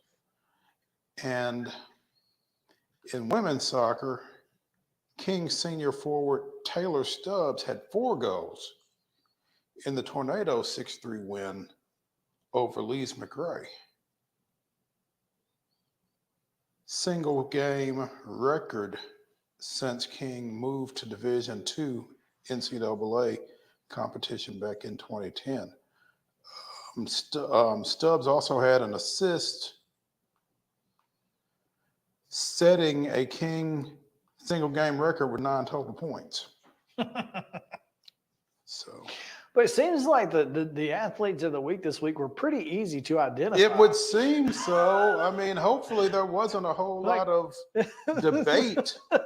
If there were, I would like any to know of the, I'd like to who know who else was was in second. it. Yeah, because they deserve mention. Yeah. Volleyball, Belmont's Kristen Clemens from Louisville, Kentucky. 35 kills in 3 Missouri Valley Conference games, or in 3 matches.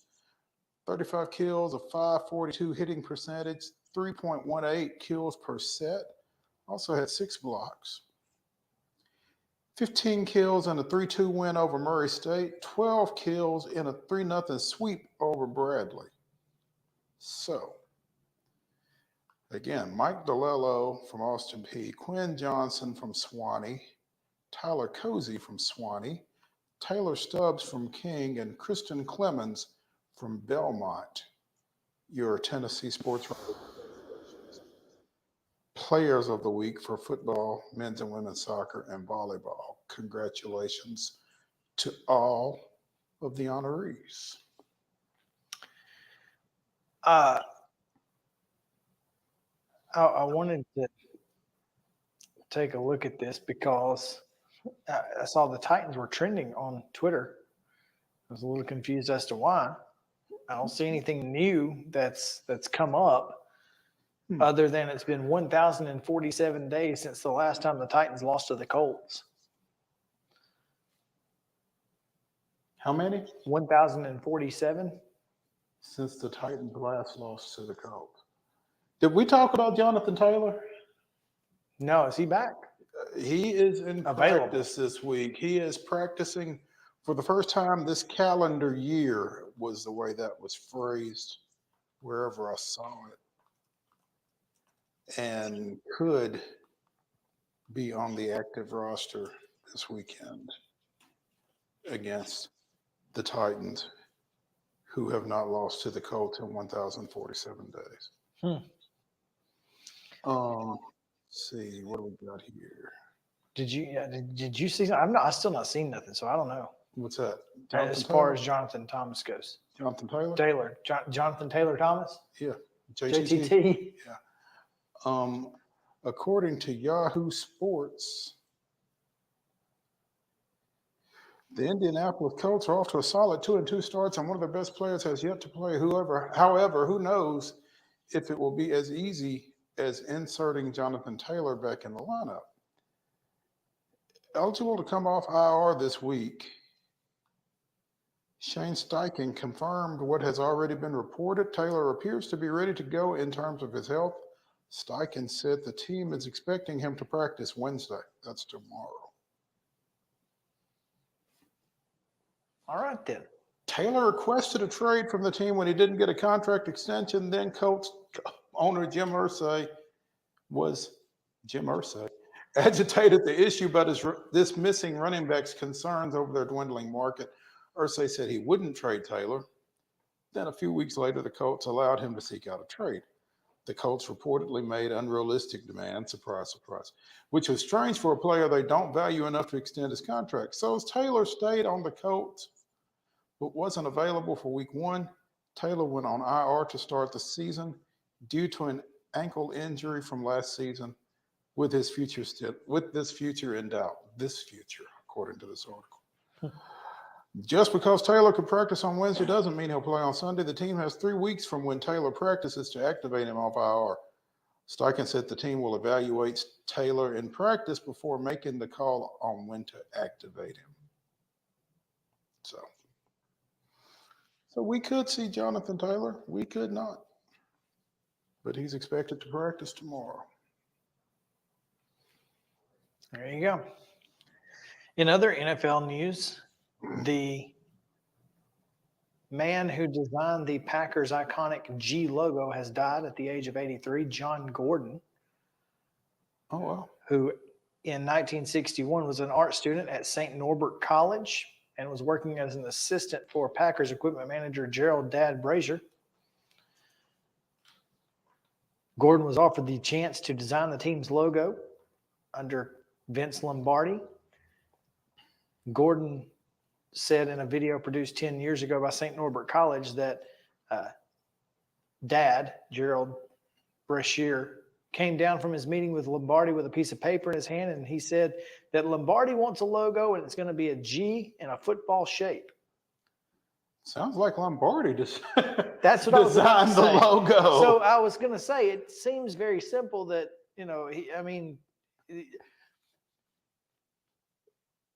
companies, take note. This is what graphic designers mean by direction. What exactly would you like? I want this. I would like a G this in the shape of a football. Done. Well, here's the thing. It took him less than 24 hours, surprisingly, because, well, he just had to take a football and make a G. Yeah. Well, here's what's crazy. Okay, so John Gordon helped design the Green Bay Packers' distinctive G team logo. He also helped design the University of Georgia's distinctive G team logo, as well as Gallatin High School and every other team that starts with G across the country. Yeah, Gordonsville, all of them. Yep. So, I wish I'd known you were going to do this, because we probably could have pulled up all of those. Oh gosh, I have no idea. All of those G's and put them up, because yes, if you've seen one, you've seen them all. That's right. I just thought that was. I just happened to see it come across here on ESPN's wire. Seriously, go. You've seen Georgia's G, but go Google Gallatin Green Wave and Gordonsville Tigers. All the same. If you've seen Green Bay, Gordonsville's is blue. That's the only difference. Blue on a white helmet. Gordonsville's is. But Gallatin's doesn't even change the colors. No, Gallatin just said, "Hey, we are what we are." Mo, I don't know if you know this or not, but the Braves' emergency first baseman has been identified. It's Nicky Lopez, isn't it? It is not, apparently. Because it could be, but that's who went in for Matt Olson on Sunday. Yeah, but what if Nicky Lopez is already in the It's an emergency, not backup. Okay, here's how we're lining up for our first postseason workout. The home team, Ronald Acuna Jr. in right field, Albies at second base, Riley at third, Olsen at first, Darno at catcher, Harris, I guess Darno's the starting catcher for the postseason, which would make sense. He's, with his experience and all. Well, and with Sean Murphy's lack of. Right. Harris in center, Rosario in left, Arcia at short, Shoemake as the the other team must be throwing a lefty. Brendan Shoemake is the designated hitter. And why is that? Because Ozuna is the emergency first baseman. Because the other team lines up Lopez at short, leading off, Pilar in left, Murphy at catcher, Ozuna batting cleanup, playing first base, Forrest Wall in center field, Vaughn Grissom at second base, Sam Hilliard at right field, Lucas Williams, is that at third base, and Guthrie.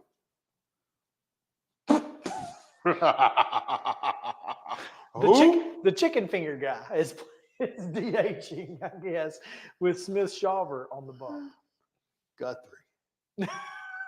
I don't know. Yes, I could not tell you. Literally could not tell you who the guy is.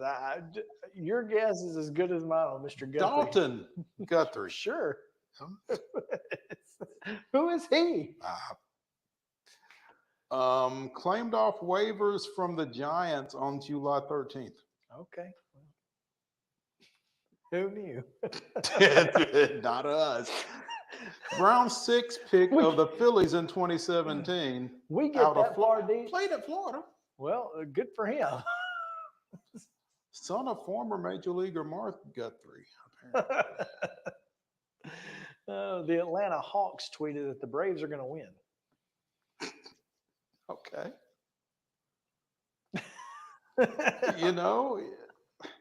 Kind of concerns me that the Hawks are tweeting that the Braves are going to win, because the Hawks know so much about winning.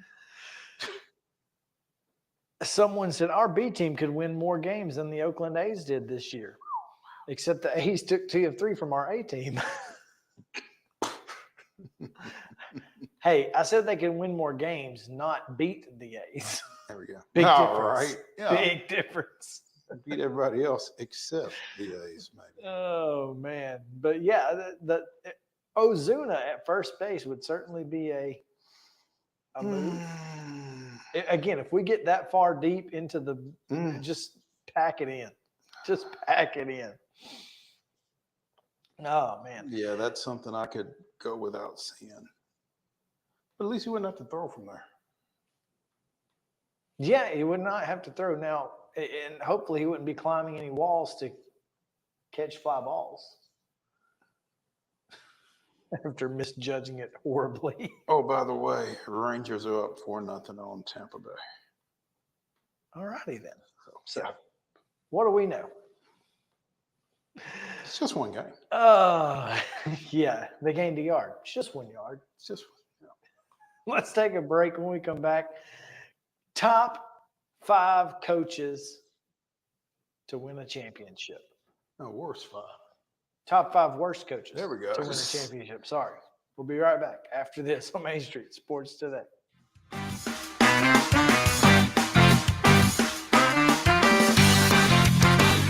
Mid-Tennessee Bone and Joint treats your orthopedic injuries and existing conditions. Our trained physicians will get you back in the game faster. Contact us at 931-381-2663 or www.mtbj.net. With Lee Company technology, the best handymen are hands-off.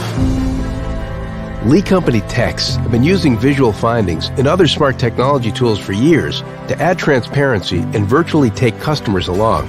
You see what we see, whether we're in a crawl space or on a roof. With Lee Company, technology helps us help you, no matter what's happening in the world or at your house. Jones & Lang Sporting Goods here in Columbia has been outfitting teams, officials, and anybody else from T-ball to college for 50 plus years. Be sure and check them out at 931-388-8060 or online at jonesandlang.com. Jones & Lang Sporting Goods, the look of a winner. Zion Christian Academy, zioneagles.org or 931-388-5731. You can schedule your appointment. Go tour their campus. It is beautiful over there, and you're definitely going to want to see it. Again, it's zioneagles.org. Give them a call, 931-388-5731, and schedule your tour today. Mockingbird Title and Escrow is an attorney-owned and operated full-service title company in Middle Tennessee. We get your deals closed without worry and fuss. We're a family business that offers the highest level of expertise in our industry when it comes to closing and funding your real estate transactions. And it's a job I really love. I'm passionate about this. I'm enthusiastic about this. I like to think we're pretty well rounded and can deal with a wide range of needs and a wide range of clients. Call 615-274-8698 today. Mid-Tennessee Bone and Joint has been the official sports medicine provider for Murray County Schools for more than 40 years. We specialize in orthopedic service, and our Ortho Quick Walk-In Clinic lets you bypass the ER. Visit us online at www.mtbj.net.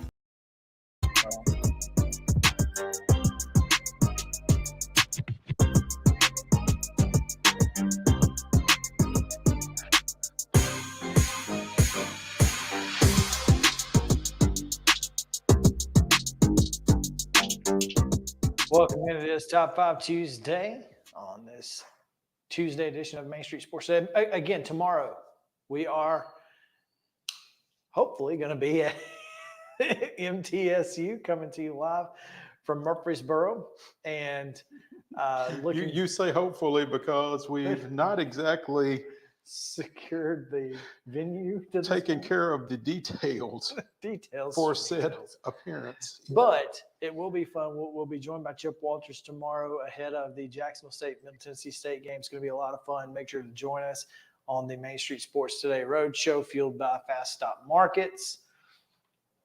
Also, keep an eye out on our social media tomorrow as we tell you a little bit about Fast Stop Markets. They've got some really cool stuff. Right now, though, it is Top 5 Tuesday brought to you by Mid-South 5 Fitness and the fine folks Dallas Steel and the gang, steelathletes.com, at steelathletes, STEEL athletes on Instagram. Make sure to go give them a follow, give them a call. Today, though, we talk about the worst coaches to ever win a championship and the Google random number generator today Here we go. Justin will be number 3. Justin is number 3. Mo will be number 1, and I will be number 2. Well, I'm glad I'm number 1 because You after we discussed, you got the first one. after we discussed 5 worst college football championship coaches, I want to go ahead and get this one out of the way and make sure I get it. Gene Chizik, 2010 Auburn. Gene Chizik is it. Number 2, with the number 2 overall pick, I'm gonna go with Gary Kubiak, the Denver Broncos. That's not bad. Because Peyton Manning won that one, and in the defense. There you go. Gary Kubiak had nothing to do with that. Along for the ride. There you go. Yep. All right. Oh. JK? Mine's more of a guy who's terrible as a person, John Gruden. I don't think he's a very good coach. I don't He think might he's not a very good coach either. I mean, he won the Super Bowl in 03 with the Bucks, and that was Tony Dungy's team. It was, yeah, you're right. You're right. Yeah, because I had him on my list. So good call. My number 2, staying in college football, actually. And this guy won 2. Dennis Erickson with 89 and 91 Miami. It's interesting. I mean, I feel like Erickson was okay. He was no Jimmy Johnson. He was no Howard Schnellenberger. No, but I mean, he won some games in the NFL too. I mean, he was 40 and 57 in the NFL. Well, that's 40 and 57 in the NFL is not terrible. I've seen worse, but not to have won championships. So I guess that certainly fits. My number 2, we're going to go to baseball. The 1980 Philadelphia Phillies, managed by Dallas Green, who had 1 winning season as a manager in 8+ years. The year he won the World Series. Now, is that 8+ years in Philly and with the Cubs? Just or just total. He finished his managerial career with only 1 season above 70 wins. His career record, obviously, below 500. And his only winning season as a manager was the 1980 Philadelphia Phillies. There you go. Cash in, baby. Okay. JK? I'm going to go with Mike McCarthy. Okay. I don't hate it. I don't hate it at all. I don't either. All right. When you said Mike, it scared me. And when you said McCarthy, I breathed a sigh of relief because my number 3 is Mike Ditka. Yep. Yeah. Not a great coach, much worse general manager. Yeah. Well, I mean, what sealed this for me is he coached the 1985 Bears to a Super Bowl championship. Refrigerator Perry scored a touchdown in a 46-10 win over the Patriots. Well, the fridge was a better dancer. I don't know. I got nothing. Exactly. There you go. Oh, man. My number 2, we're going to stay in baseball. Ozzie Guillen. Not only is he one of the worst coaches, one of the worst TV personalities as well. I don't know how you define worse. I mean, from a TV standpoint, Ozzy's kind of must-see TV because you never know what he's going to say. I need Charles and Ozzy to commentate some like Anything. a football Oh, yeah. where they have no idea what they're talking about, but it'd be hilarious. Yeah, train wreck.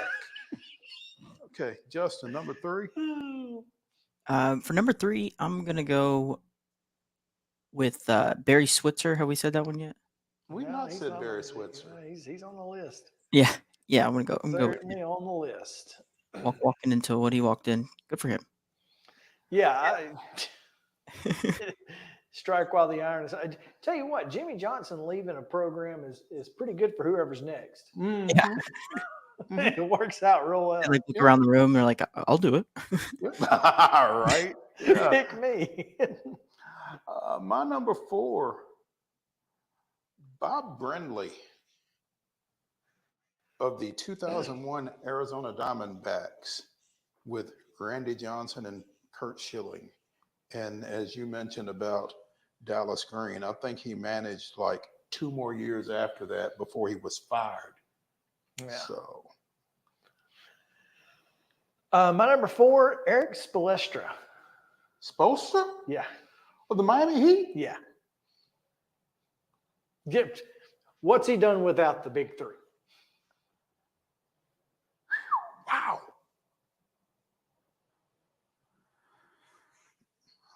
That's, as you said, that's certainly a pick. What's he done without the big 3? That's all I'm saying. Justin? I'm going to go with Brian Billick for the Baltimore Ravens. He was known as an offensive guru, but everybody knows the Ravens for what? Defense. Well, particularly that year they won. I mean, That's true. We led off the show talking about his quarterback. So True. yeah, that's. It's hard kind of hard. There's not many. Some of them when you get a little bit opinion based, on towards the end, like if they're bad, even though they won, you know. No, that's a solid pick. My number 5. You talk about Spoelstra and the big 3. This guy won an NBA championship with Kareem Abdul-Jabbar and Magic Johnson and did nothing else. Paul Westhead with the 80s Lakers. Yeah. Okay, but here's the thing about Paul Westhead. Paul Westhead was not supposed to be a head coach at any point. There is that. He was always the other guy. He was never. I mean, he wasn't supposed to be the head coach. Literally, he was not supposed to be the head coach. Whoever the head coach was, the guy had a UNLV. bite. The guy. Tarkanian? Yes. Not yet. Was it Tarkanian or the? No, whoever. Westhead wound up head coach because the guy who was supposed to coach that team had a bike wreck. Accident. That's right. But it was McKinney, Jack McKinney, who coached at UNLV. Right? Jack McKinney coached at UNLV. I'm not aware of that. I'm not saying he didn't. I could have sworn he did. I don't know that. Again, I'm not saying he didn't. I'm just saying I don't know that. I could have sworn he did. And maybe not. I don't know. Either way. The Lakers were 9-4 when McKinney had his bike wreck. Right. And he coached at St. Joseph's and was an assistant with Portland. Yeah. Before taking over the Lakers in 79. Yeah, let's see. He was an assistant with Milwaukee and Portland. I guess he was with Jack Ramsey at Portland. Yeah. I don't know. I swear maybe he was an assistant at UNLV at some point. I have no idea. But that was the reason that Bus wanted him, because he ran that offense. Right. He ran that style, and maybe it was just that he just wanted that style of offense. I'm not sure. Yeah. But that was why he wanted it. Right. Because of his run and gun. And he thought that Magic made sense. So anyway. Number 5 for me, I'm going to go with Jimbo Fisher. Okay. Justin? It's not unreasonable. I'm going to finish mine off with good old Les Miles. Oh, man. How did I go Jimbo and not Les Miles? But yeah, you're right. It's a great pick. Great value there at number 5. Yes, with the last pick. Great value. Yeah. Great value there. All right. That's going to do it for the show. Again, tomorrow, catch us from MTSU and stay with us tomorrow night. It's going to be a lot of fun because the trash talk will start early tomorrow.